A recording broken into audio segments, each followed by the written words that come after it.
हिंदी दर्शन में आपका स्वागत है।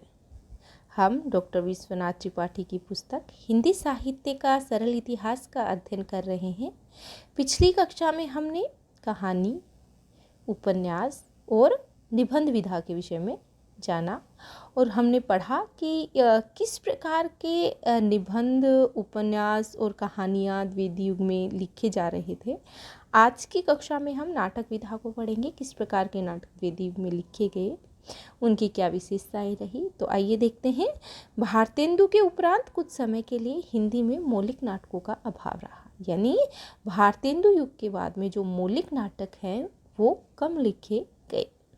मौलिक नाटकों की दृष्टि से यह आधुनिक हिंदी साहित्य का सबसे दरिद्र कालखंड है। कौन सा कालखंड, किसकी बात कर रहे हैं? द्विवेदी युग की।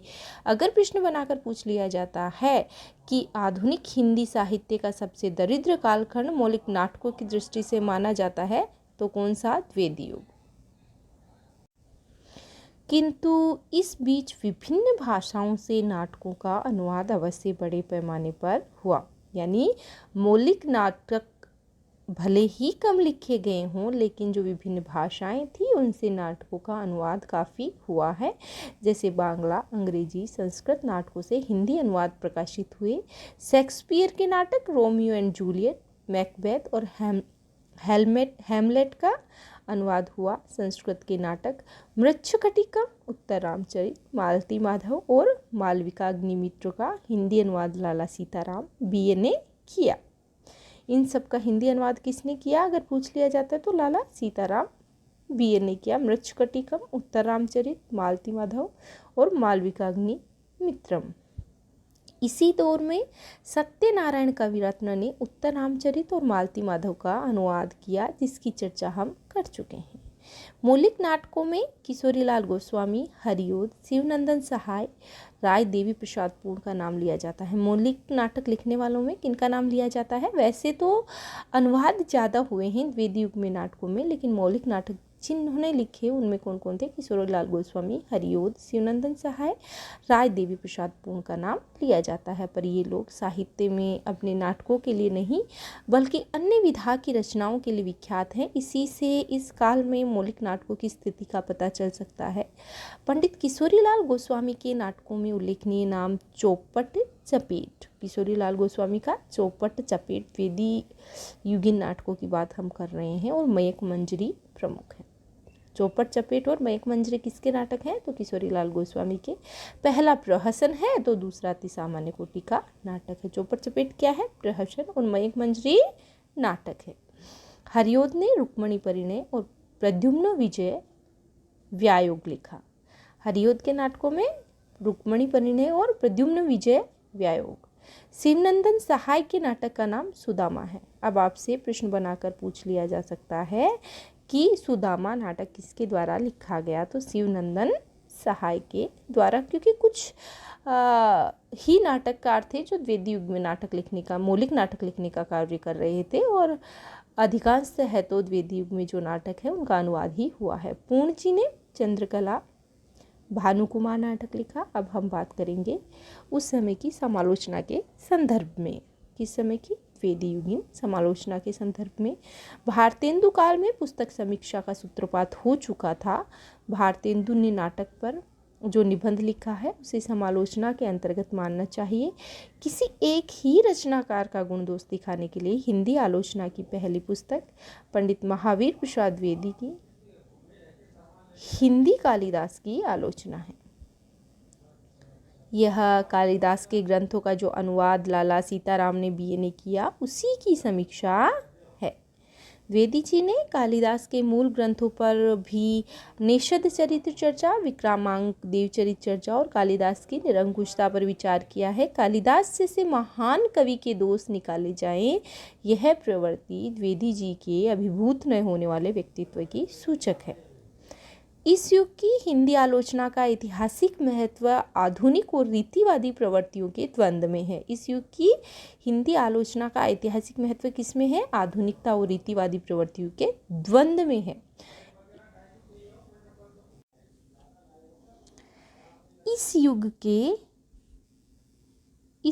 के सभी आलोचकों को पूरी तरह से रीतिवादी आधुनिक श्रेणी में रख देना भी उचित नहीं है। मिश्र बंधु श्याम बिहारी मिश्र, सुखदेव बिहारी मिश्र रीतिकालीन साहित्य के जानकार थे। उन्होंने हिंदी नवरत्न, कई बार परीक्षा में पूछा जाता है, में देव को ऊंचा स्थान दिया और उन्हें सूर तुलसी के समकक्ष रखा। यह उनकी रीतिवादिता का पता देता है। लेकिन उन्हीं मिश्र बंधुओं ने श्रीधर पाठक की खड़ी बोली कविता का स्वागत भी किया है। इसका अर्थ यह हुआ कि मिश्र बंधु सर्वत्र न तो रीतिवादी थे और न ही आधुनिकतावादी। मिश्र बंधु के संदर्भ में क्या कह रहे हैं कि ना तो वो रीतिवादी थे और ना ही आधुनिकतावादी। इस प्रकार द्वंद्व अलग अलग व्यक्तियों में ही नहीं, अब कभी कभी एक ही व्यक्ति के अंदर भी चल रहा था।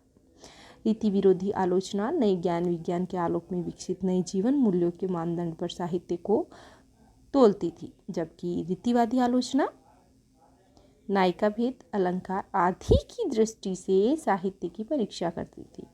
जहाँ विरोध इस द्वंद्व पर नहीं होता था, वहाँ आलोचना का विकास नहीं दिखलाई पड़ा। उदाहरण के लिए देव बड़े की बिहारी के झगड़े में जो तुलनात्मक आलोचना इस समय दिखाई पड़ी, उससे हिंदी आलोचना का विकास भी हुआ हो ऐसा नहीं कहा जा सकता है, मतलब उससे हिंदी आलोचना का विकास भी हुआ हो ऐसा नहीं कहा जा सकता है। इस झगड़े में दोनों पक्ष रीतिवादी थे, इसलिए वे एक ही प्रकार के तर्क देते थे। पंडित कृष्ण बिहारी मिश्र सहृदय थे, किंतु उनके आलोचना मूल्य रीतिवादी ही थे। उन्होंने देव और बिहारी पुस्तक में देव को बिहारी से बड़ा कवि सिद्ध किया।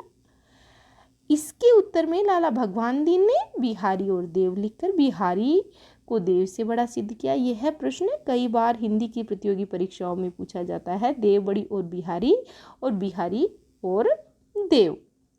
देव और बिहारी जो आलोचनात्मक पुस्तक है, यह कृष्ण बिहारी मिश्र ने लिखी और बिहारी और देव जो है यह भगवान दीन ने लिखी। इन्होंने देव को बड़ा माना और भगवान दीन ने बिहारी को बड़ा माना। कई बार परीक्षा में पूछा जाता है, इसको अच्छे से याद रख लेंगे। देव और बिहारी के विवाद में भाग लेने वाले आलोचकों में पंडित पद्म सिंह शर्मा भी थे। शर्मा जी संस्कृत, प्राकृत, हिंदी, फारसी और उर्दू साहित्य के ब्रह्मज्ञ थे, इसलिए तुलनात्मक आलोचना की योग्यता भी उनमें सबसे अधिक थी। रीतिवादी आलोचक खड़ी बोली में रचित आधुनिक रचनाओं को व्यर्थ और नीरस कहते हैं। लाला भगवान दीन को भारत भारती और जयद्रथ दोषपूर्ण ही लगे। पंडित पद्म सिंह शर्मा भी खड़ी बोली काव्य को नीरस और कर्णकटु कहते हैं। यह भी प्रश्न कई बार पूछा जा चुका है कि पद्म सिंह शर्मा ने खड़ी बोली को नीरस और कर्णकटु कहा है, और यह किस लाइन में हमें देखने को मिले थे, किस आलोचना की समालोचना में, बिहारी बड़े या देव बड़े या बिहारी। रीतिवादी आलोचना से यह लाभ अवश्य हुआ कि अनेक प्राचीन कवियों की टीकाएं तैयार हो गई। पंडित महावीर प्रसाद द्विवेदी ने अपनी आलोचना से हिंदी रचनाकारों को वस्तु और रूप के प्रयोग की प्रेरणा दी। उन्होंने साहित्य, विशेषतः कविता के महत्व को पुनर्स्थापित करने का प्रयास किया। उन्होंने कविता को केवल विलास की सामग्री न मानकर लिखा कि कविता यदि यथार्थ में कविता है तो संभव नहीं कि उसे सुनकर कुछ असर न हो। कविता से दुनिया में आज तक बड़े बड़े काम हुए हैं। यह कथन किसका है? महावीर प्रसाद द्विवेदी का है। आपसे पूछा जा सकता है कि कविता यदि यथार्थ में कविता है तो संभव नहीं कि उसे सुनकर कुछ असर न हो। कविता से दुनिया में आज तक बड़े बड़े काम हुए हैं। उन्होंने बुरे साहित्य से होने वाली हानियों की भी बात कही है। काव्य के रूप पक्ष के विषय में काफ़ी आधुनिक थे। कौन? महावीर प्रसाद द्विवेदी की बात कर रहे हैं। उन्होंने लिखा गद्य और पद्य दोनों में कविता हो सकती है। किसने कहा? महावीर प्रसाद द्विवेदी ने, कि गद्य और पद्य दोनों में कविता हो सकती है। उन्होंने तुक और अनुप्रास को कविता के लिए अनिवार्य नहीं माना। पंडित महावीर प्रसाद द्विवेदी ने रीतिवादी साहित्य का विरोध करने के लिए ही नायिका भेद, अलंकार, ब्रजभाषा में काव्य रचना आदि का विरोध किया। उन्होंने साहित्य के लिए सामाजिक हित, प्रकृति सौंदर्य, मानव मनोविज्ञान, यथार्थ आदि को उचित विषय बताया। पंडित रामचंद्र शुक्ल ने लेखन इसी काल में आरंभ किया था। उनका साहित्य नामक निबंध 1904 में सरस्वती में छपा था, किंतु उनके निबंध संकलन और आलोचनात्मक ग्रंथ बाद में प्रकाशित हुए। अब बात करेंगे हम कविता की। इस युग में खड़ी बोली हिंदी काव्य भाषा के रूप में प्रतिष्ठित हुई। सबसे महत्वपूर्ण बात है कविता के क्षेत्र में कि खड़ी बोली हिंदी काव्य भाषा के रूप में प्रतिष्ठित हो चुकी थी। इसमें प्रबंध काव्य भी लिखे गए। अनेक कवियों ने ब्रजभाषा छोड़कर खड़ी बोली को अपनाया। एक ओर खड़ी बोली को ब्रजभाषा के समक्ष काव्य भाषा के रूप में प्रतिष्ठित किया गया, दूसरी ओर विकसित चेतना के कारण कविता नई भूमि पर संचरण करने लगी। रीति का विरोध निषेधात्मक था, सार्थक विरोध किसी रचनात्मक दिशा की ओर उन्मुख होता है। वास्तव में जो बौद्ध रीतिवाद का विरोध कर रहा था वही एक नया भाव भी निर्मित कर रहा था। नए भावबोध का पहला लक्षण स्वच्छंदता की प्रवृत्ति थी। अब याद रखेंगे, नए भावबोध का पहला लक्षण क्या था? स्वच्छंदता की प्रवृत्ति, जो श्रीधर पाठक के काव्य में प्रकट हुई है। श्रीधर पाठक का जन्म स्थान आगरा यूपी माना जाता है और इनकी प्रमुख रचनाओं में कुछ प्रबंधात्मक काव्य लिखे इन्होंने अनुदित और कुछ इनकी मौलिक प्रबंधात्मक रचनाएं रही हैं। जगत सच्चाई सार सुथरे ईसाइयों के सदुकड़ी ढंग पर लिखा गया है और स्वर्ग वीणा इनकी परोक्ष सत्ता के रहस्य की ओर संकेत करती है। इनका श्रांत पथिक जो रचना है वह रोला छंद में लिखा हुआ है। हिंदी साहित्य में सौभाग्य से श्रीधर पाठक भारतेंदु हरिश्चंद्र और महावीर प्रसाद द्विवेदी दोनों के समकालीन रहे हैं। अर्थात श्रीधर पाठक अगर हम कहें कि ये भारतेंदु जी के भी समकालीन रहे हैं और महावीर प्रसाद द्विवेदी जी के भी, तो बिल्कुल सही बात है, जिससे उन्होंने ब्रज भाषा और खड़ी बोली दोनों ही भाषाओं में अपनी प्रतिभा का उपयोग किया है। इनके द्वारा रचित मनोविनोद, उजड़ ग्राम, काश्मीर सुषमा आदि रचनाओं में इन्होंने ब्रजभाषा का सफल प्रयोग किया है। इनकी जो रचनाएं हैं जो अनुदित हैं, कई बार परीक्षा में पूछी जाती हैं। एकांतवासी योगी जो अंग्रेजी साहित्य के गोल्डस्मिथ द्वारा रचित हार्मिट का हिंदी अनुवाद है। उजड़ ग्राम जो अंग्रेजी साहित्य के गोल्डस्मिथ द्वारा रचित डेजर्ट इज विलेज का अनुवाद है। और श्रांत पथिक अंग्रेजी साहित्य के गोल्डस्मिथ द्वारा रचित ट्रेवलर का हिंदी अनुवाद है। और एक है ऋतु संहार जो संस्कृत के कालिदास की नाट्य रचना का अनुवाद है। याद रखेंगे, बहुत बार परीक्षा में इनकी अनुदित रचनाओं से संबंधित प्रश्न पूछे जाते हैं। आचार्य रामचंद्र शुक्ल के अनुसार आधुनिक खड़ी बोली पद्य की पहली पुस्तक भी एकांतवासी योगी मानी जाती है, जिसकी अभी हमने बात की। किसका अनुवाद था? अंग्रेजी साहित्य के हर्मिट का हिंदी अनुवाद ये है। एकांतवासी योगी इनकी रचना मानी जाती है और यह एकांतवासी योगी रचना जो है लावनी और ख्याल छंद में लिखी गई रचना है। श्रीधर पाठक आधुनिक खड़ी बोली के प्रथम कवि माने जाते हैं। कई बार प्रश्न पूछा जा चुका है। इन सभी तथ्यों को आप ध्यान में रखते हुए श्रीधर पाठक का अध्ययन अच्छे से करेंगे। रीतिबद्धता और प्रणाली निर्दिष्टता के विरोध और उनके प्रति विद्रोह का ये स्वाभाविक परिणाम था। जब जड़ शास्त्रीयता भावधारा को जड़ उबाऊ गतकालिक बना देती है, तब काव्य धारा का विकास स्वच्छंद मार्ग पर चलकर होता है। यह मार्ग लोक जीवन और प्रकृति के बीच से होकर जाता है। लोक जीवन काव्य को ताजगी देता है। इसमें थोड़ी बहुत रहस्य भावना भी आ जाती है। इस प्रवृत्ति को स्वच्छंदतावाद या रोमांटिसिज्म कहते हैं। कहने की आवश्यकता नहीं है कि काव्य की यह प्रवृत्ति भाषा और छंदों में भी दिखाई पड़ती है और साहित्यिक भाषा लोक भाषा की ओर मुड़ती है। साथ ही छंदों पर भी लोक प्रचलित लय और धुनों का प्रभाव पड़ता है। श्रीधर पाठक का जन्म 1876 ईस्वी में जिला आगरा में हुआ, यूपी में, और इनकी मृत्यु 1928 ईस्वी में हुआ। श्रीधर पाठक खड़ी बोली के प्रथम कवि माने जाते हैं। पहला ही प्रश्न इनसे बनाकर पूछा जा सकता है, जिनमें इस काव्यगत स्वच्छंदता के दर्शन हुए हैं। पाठक जी पहले ब्रजभाषा में कविता करते थे। उनका प्रकृति प्रेम ब्रजभाषा काव्य में ही प्रकट हो चुका था। खड़ी बोली उनके भावबोध के अधिक अनुकूल थी। 1900 में उन्होंने गुणवंत हेमंत नाम की कविता लिखी। यह भी परीक्षा में पूछा हुआ प्रश्न है। इसमें प्रकृति को किताबी तरह से नहीं, अपनी आँखों से इन्होंने देखा था। इसमें ज्वार, बाजरा, खरीफ, रबी, सौंफ, सोआ, पालक आदि का वर्णन किया गया है गुणवंत हेमंत कविता में। रीतिवादी काव्य में इन सामान्य चीज़ों को काव्य की भूमि से अलग रखा जाता था। खरीफ के खेतों में अब सुनसान है, रबी के ऊपर किसान का ध्यान है। जहाँ तहाँ रहत परोहे जल रहे, बरहे जल के चारों ओर निकल रहे। जो गेहूं के खेत सरसों धनी, दिन दिन बढ़ने लगी विपुल शोभा धनी। सुगर सौंप सुंदर कुसुम की क्यारियाँ, सोआ पालक आदि विविध तरकारियाँ, अपने अपने ठोर सभी ये सुहते, सुंदर शोभा से सबका मन मोह दे।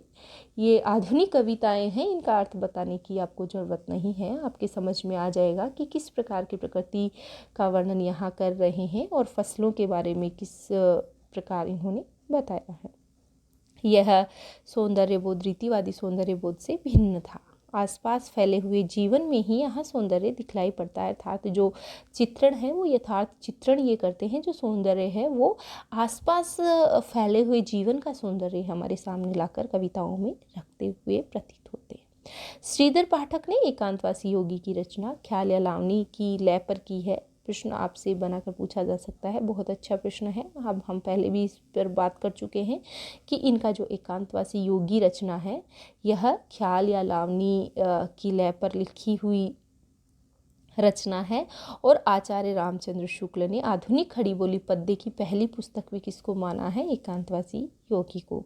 एकांत की तलाश में प्रकृति में रमने की प्रवृत्ति का द्योतक है। इन्होंने गोल्डस्मिथ की पुस्तक ट्रेवलर का किस नाम से किया था अनुवाद? श्रांत पथिक का छंदोबद्ध अनुवाद श्रांत पथिक नाम से किया। उजड़ग्राम नामक इनकी रचना ब्रजभाषा में है। उजड़ग्राम जो रचना है ये ब्रजभाषा में है और किसका अनुवाद है? अंग्रेजी साहित्य के गोल्डस्मिथ द्वारा रचित डेजर्टेज विलेज का अनुवाद है। इन्होंने छंदों को नए ढांचों में ढाला। ऐसा करने में वे लय एवं प्रवाह का ध्यान रखते थे। कुछ कविताएं इन्होंने ऐतुकांत और दूरांतर प्रवाही वाक्य विधान, जिसे अंग्रेजी में रन ऑन कहते हैं, में की।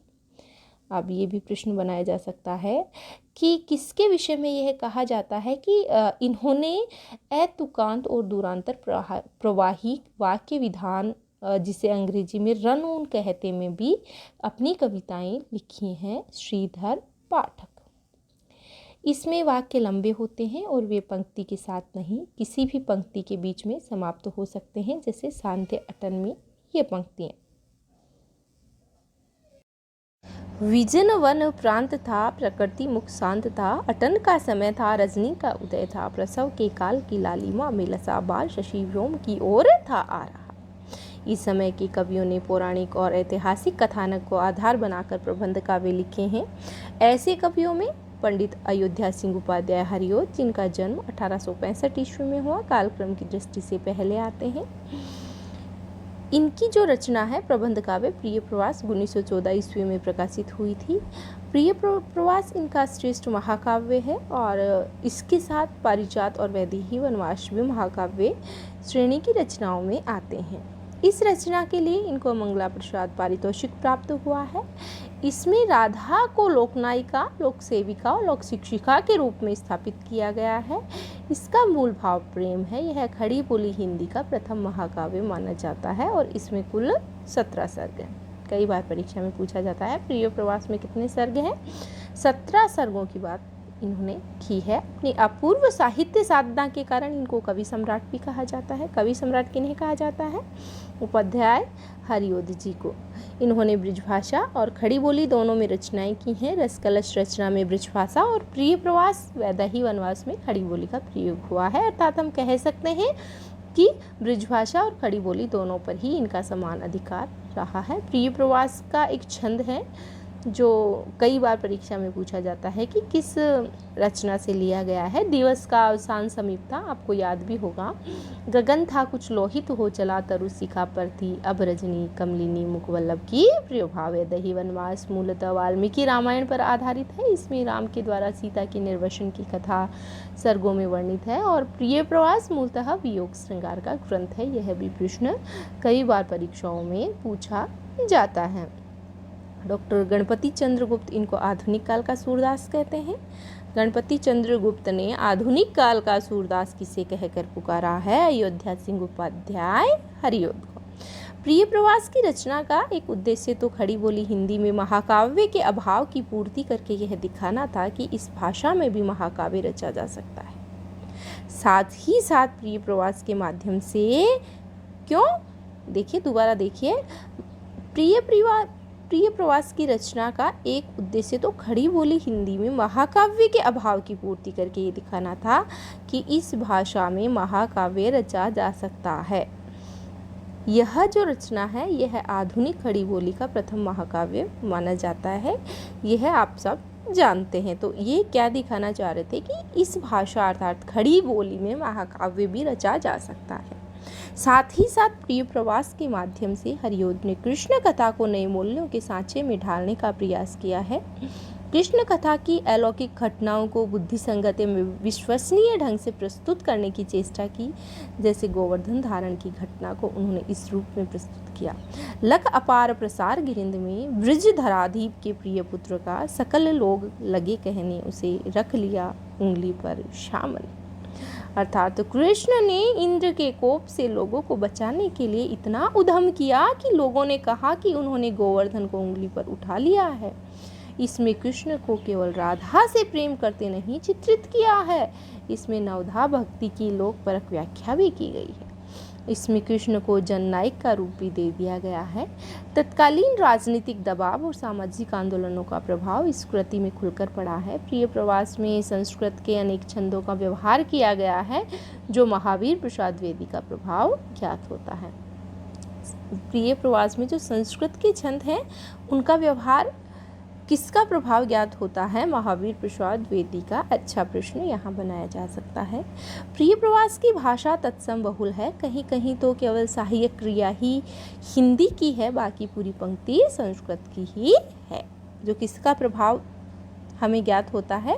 महावीर प्रसाद द्विवेदी का। एक उदाहरण देखिए, रूपोद्यान प्रफुल्ल प्राय कलिका राकेंदु बिंबानना। तो यहाँ लगभग जो पूरी पंक्ति है यह संस्कृत की ही है। श्री राधा मृदुभाषिणी मृगद्रगी माधुर्य सन्मूर्ति थी। हरिओद जी उर्दू छंदों का भी इस्तेमाल अधिकार पूर्वक कर सकते थे। वे तत्सम पदावली भी लिख सकते थे और बोलचाल की मुहावरेदार जबान में भी। चोखे चोपते ऐसे ही चोपदों का संग्रह है। चोखे चोपते की पंक्ति है, देखिए।